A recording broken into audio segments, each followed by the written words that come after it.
Hello, Sagittarius, Sun, Moon, Rising, and Venus signs. Kamusta kayo? Sana ba'y nasa mabuti kayong kalagayan? Welcome back po sa Star Tarot. At kung bago kayo dito, welcome din po kayo. Please subscribe, like, share my videos, and leave me a comment kung nakaresonate po kayo. Thank you. So, tingnan natin kung ano yung mga messages ni Sagittarius. O na mensahe po ninyo, we have the Tower. Wow. Si Tower Energy, major transformation ito, Sagittarius. This is massive change.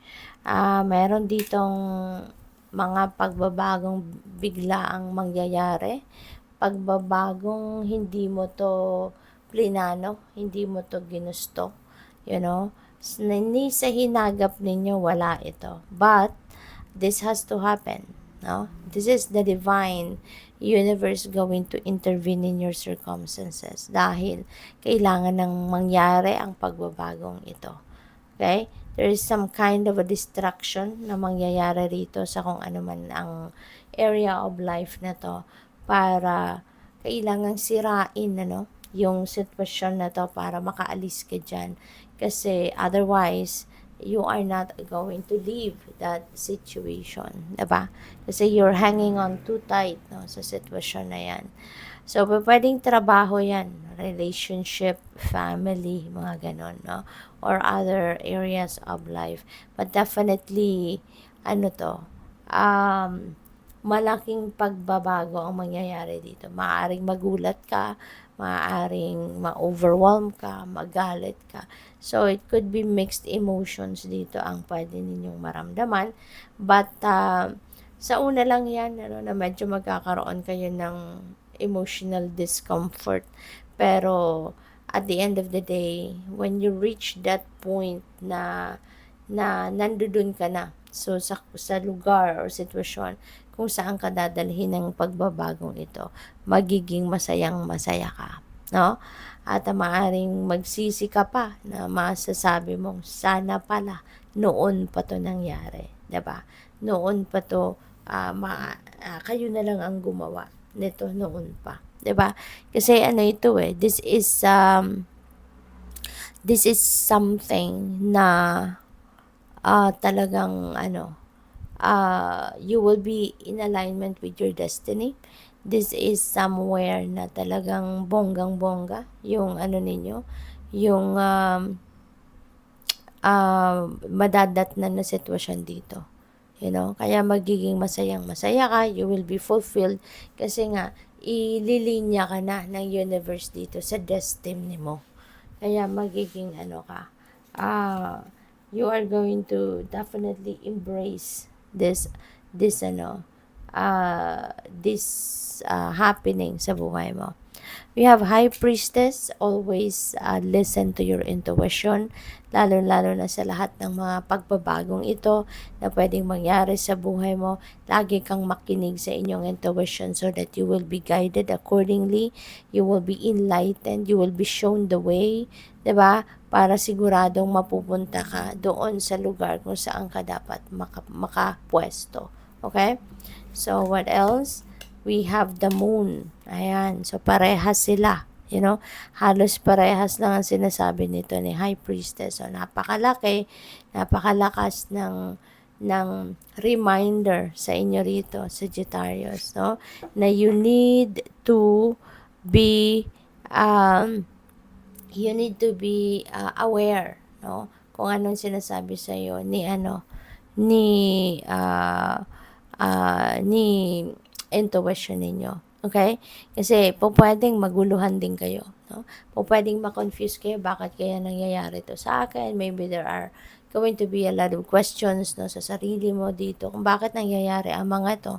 Bakit ngayon? Bakit sa'yo? Diba? So, there could be a lot of questions na going to arise within yourself dito. Kaya nga, sinasabihan ka na, pakinggan mo, alamin mo, through your intuition, ano yung gabay kasi for sure merong mensahe sa iyo ang universe, no? Para mas maintindihan mo kung bakit ito nangyayari sa iyo. 'Di ba? Bakit sa iyo, bakit ngayon? Kasi malalabuan ka. So, yun, tune into your intuition, that's very important. At saka yung mga panaginip ninyo lately, no? Yung mga panaginip ninyo recently and in the next few days, that will be your guide. Okay? Kaya kung naaalala nyo pa yung mga elemento ng inyong panaginip, write them down on paper para hindi mo makalimutan. No? Pagising mo, sulat mo agad para hindi mo makalimutan. Okay? Kasi that is guidance para sa'yo. That is a message para sa'yo. No? Na kung ano na ang dapat na pagtuunan mo ng pansin, diba? Anong ibig sabihin ng mga nangyayari sa'yo, yung mga ganon. Okay? So, tignan natin kung ano ba yung mensahe para sa'yo.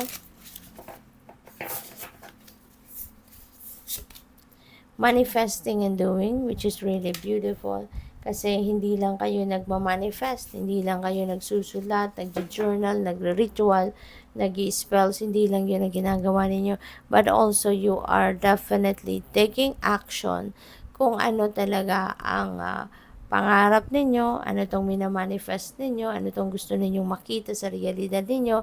You are going to take action talaga towards that, no? Magagawa ninyo ng paraan, 'di ba?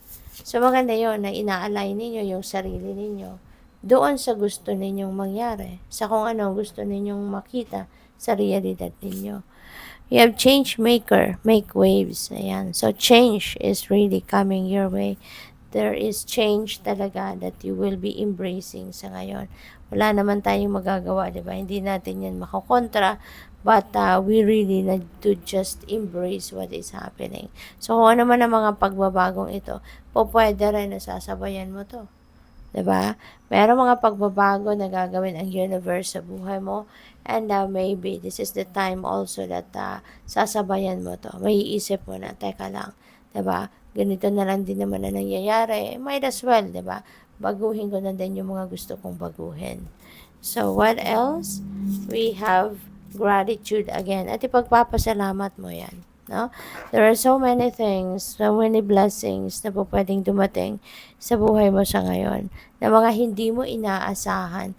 But yeah, you need to be grateful for that. And sa lahat no, na naging ano mo na naging blessing mo na in the past, gagawin mo din ang lahat ng yan. Okay? So, importante na lagi tayong magpapasalamat for everything that we receive, for everything na biyaya na nakakamit natin. Ipagpasalamat natin yan lagi because gratitude, is like, it opens up a door, diba? It opens up a door para mas mas marami pang biyaya ang makamit natin, matanggap natin. So, good luck sa'yo. Thank you for watching. Love and light. Namaste.